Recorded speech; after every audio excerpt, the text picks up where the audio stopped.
Bismillahirrahmanirrahim. Today we are going to print ASCII values of respective characters A, B, similarly capital, small, uppercase, lowercase, and all the characters except function keys on the keyboard. All the keys are called as characters. So let's start. काफ़ी मैं जब अपने lectures में अक्सर ASCII value के बारे में discuss करता हूँ ये स्टूडेंट्स को अक्सर कन्फ्यूजन रहती है कि आस्की वैल्यूज़ का एक क्या है कि ए को किसी वैल्यू की तरह सेव रखा जाता है, किस तरह से रखा जाता है। इसका बड़ा इजी वे है कि जब हम उस आस्की वैल्यू को प्रिंट करते हैं तो हम इसको समझ सकते हैं कि ए को किस तरह से एक नंबर की तरह, एक वैल्यू की तरह आस्की एक्चुअली कोड होता है। एक स्कीम समझ लें आप इसको कि एक कोड जिस तरह बी ए की वैल्यू है तो वो कंप्यूटर के लिए ए नहीं होगा, वो 65 होगा। ठीक है, कंप्यूटर उसको एज 65 रखेगा। इसी तरह से 66 बी के लिए होगा, 67 सी के लिए होगा और कैपिटल जी तक +1 की एडिशन होती जाएगी। फिर जब ये एंड हो जाएंगे तो स्मॉल ए टू स्मॉल जी तक वैल्यूज़ जाती हैं। आप खुद यहाँ से काउंट भी कर सकते हैं, लेकिन काउंट करने से बेटर है कि अगर आपको स्क्रीन पर डिस्प्ले होगा तो वो ज़्यादा अच्छे से आप समझ सकेंगे।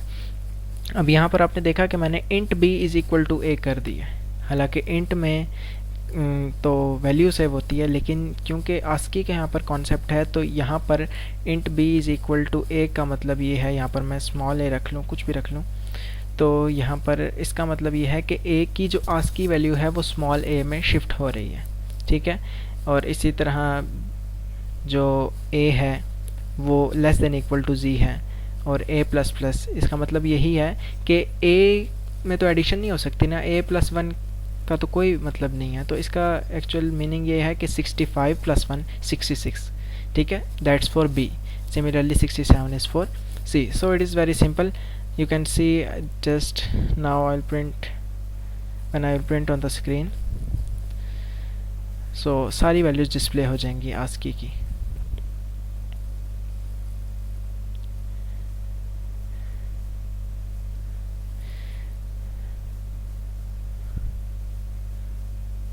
यहाँ पर आपने देखा एक्चुअल में ये एंडल नहीं है, यहाँ पर आई यूज़ एंडल।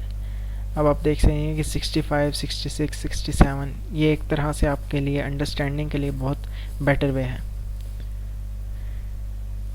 प्रोग्राम कंपाइल हो जाए तो I show you the output. यहाँ पर आप देख सकते हैं कि ये सारी आस्की वैल्यूज़ हैं।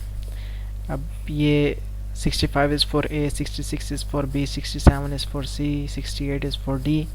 ठीक है, अगेन याद रहे यहाँ पर मैंने ए से इनिशियलाइज़ किया, तो ए से इनिशियलाइज़ का मतलब यही है कि ए तो एज सच कुछ भी नहीं है, उसमें ना एडिशन हो सकती है। इसका मीनिंग यही है कि ए एज 65 कंसिडर होगा।